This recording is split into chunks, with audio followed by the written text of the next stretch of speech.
Hello everyone, welcome back to our channel Future Way Next. We hope you're doing great. Today we are going to talk about new major changes, two big updates from Canada for international students. Increased GIC amount and PGWP eligibility restored. Big news from Canada. If you're planning to study or settle here, you'll want to hear this. From a new financial requirement for student visas to major changes.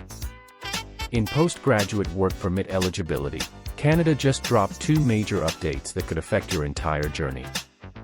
If you are interested in this topic, please pay attention and watch the video through to the end to get all the information.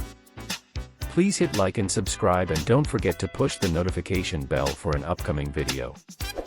So without any further delay, let's jump into the video.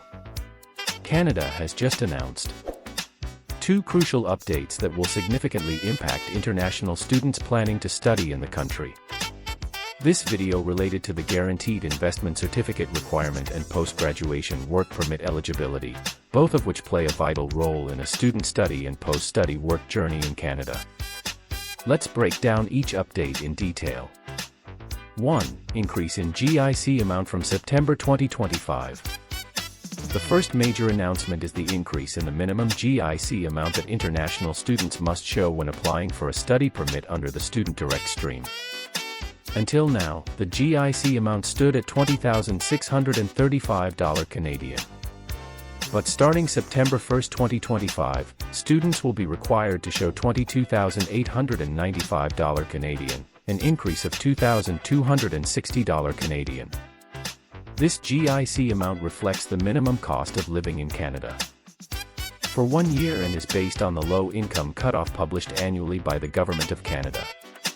As the LEO is updated periodically to reflect inflation and rising living expenses, so too is the GIC requirement. To give you some context, in early 2024, the GIC requirement was doubled from $10,000 Canadian to over $20,000 Canadian, catching many applicants off guard. And now another increase has been announced, showing that Canada is continuously aligning its immigration requirements with real-world living costs. So if you are planning to apply for a study permit on or after September 1, 2025, make sure you meet this new GIC requirement to avoid delays or rejection in your visa process. 2. PGWP eligibility list revised. Big relief for students.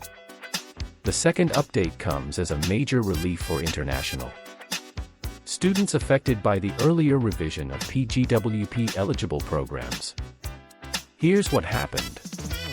On November 1, 2024, Canada released a list that excluded several diploma and certificate programs from PGWP eligibility. Later on June 25, 2025, this list was revised again and 178 programs were removed, leaving thousands of students in uncertainty, especially those who had already paid fees or submitted visa applications.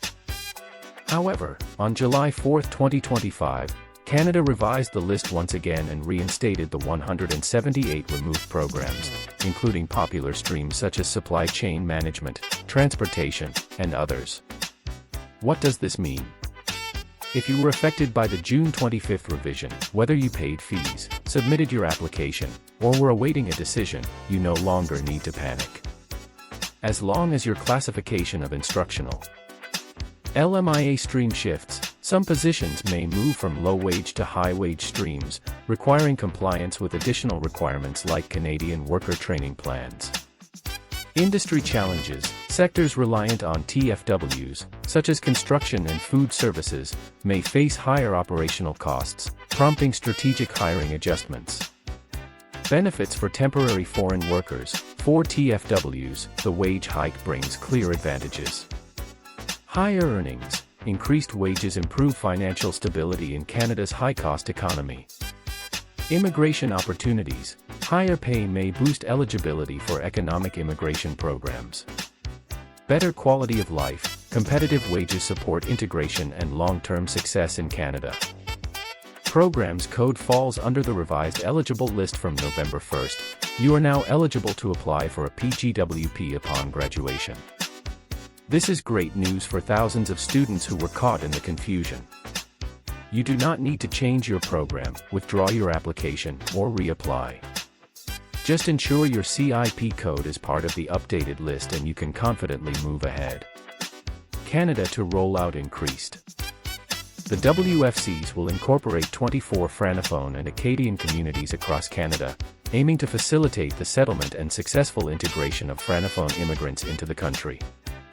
Immigration, Refugees, and Citizenship Canada announced the upcoming rollout of the WFCs in its departmental plan for 2025 to 2026. The WFCs began as a pilot program which started in 2020 and ended in March 2024. The WFCs will incorporate 24 Francophone and Acadian communities across Canada, aiming to facilitate the settlement and successful integration of Francophone immigrants into the country. Immigration, Refugees, and Citizenship Canada announced the upcoming rollout of the WFCs in its departmental plan for 2025 to 2026. The WFCs began as a pilot program which started in 2020 and ended in March 2024. This initiative uses a buy-in for Francophones approach, meaning that members of Francophone communities have been tasked with identifying and recommending participating communities to the department led by the Redseal and Immigration Francophone Canada's Francophone immigration networks. The initiative is jointly managed by IRCC and Francophone and Acadian communities represented by the 13 Redseal and Immigration Francophone, the Federation to Communauté Francophones etc. ADI and du Canada, and the Association Francophone to Municipalités du Nouveau-Brunswick. As with most federally funded settlement services, this program will primarily cater to new immigrants' permanent residents in Canada. That said, due to the joint execution between IRCC and the individual UAL communities, it is possible that Francophone workers and students within the 24 select communities may also be able to benefit from these settlement services. Which communities will participate in the new iteration of the WFC's initiative? The increasing emphasis on Francophone immigration to Canada. Francophone immigration is slated to become an increasingly large proportion of Canada's overall immigration intake in the coming years. Canada's Francophone immigration strategy aims to increase the percentage of Francophone immigrants welcomed to the country outside of Quebec every year from 7% of overall immigration in 2025 to 8% of overall immigration in 2026. In addition to this, Prime Minister Mark Carney ran on a platform of increasing the rate of Francophone immigration to Canada, proposing to raise the proportion of Francophone immigrants to 12% of Canada's total intake by 2029. At current immigration levels, this would equate to 47,400 new Francophone immigrants each year. What did the earlier version of the WFCs look like? Between 2020 and 2024, the WFC's initiative ran as a pilot program funded by IRCC to test community-driven models for integrating French-speaking newcomers outside Quebec. The pilot supported 14 designated minority Francophone communities across Canada, each of which received federal funding via contribution agreements. Each community received hundreds of thousands of dollars in funding towards initiatives outlined by communities to aid the integration of Francophone newcomers. Local Francophone organizations, municipalities, employers, and settlement agencies formed community advisory boards to design and deliver tailored action plans. Each community received hundreds of thousands of dollars in funding towards initiatives outlined by communities to aid the integration of Francophone newcomers. Local Francophone organizations, municipalities, employers, and settlement agencies formed community advisory boards to design and deliver tailored action plans.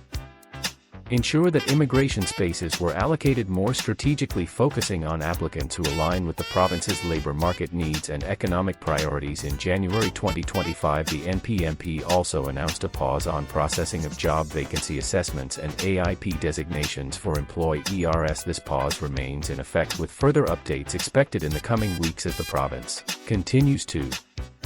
Each community received hundreds of thousands of dollars in funding towards initiatives outlined by communities to aid the integration of Francophone newcomers. Local Francophone organizations, municipalities, employers, and settlement agencies formed community advisory boards to design and deliver tailored action plans. These action plans typically included French language settlement services, cultural orientation and networking events, support for employment integration, public awareness campaigns to promote inclusivity, and capacity building for local service providers. The pilot tested this buy-in for Francophones model to strengthen local capacity and demonstrate what makes a community truly welcoming for French-speaking newcomers. Results and best practices from the pilot informed. Newcomer, keep an eye on the exciting Welcoming Francophone Communities initiative rolling out across the country. That is all for today in this video. What are your thoughts on this? Please let us know in the comments section below. Thanks for watching the entire video. Hopefully the information is useful to you. See you later in the next video. Till then, take care.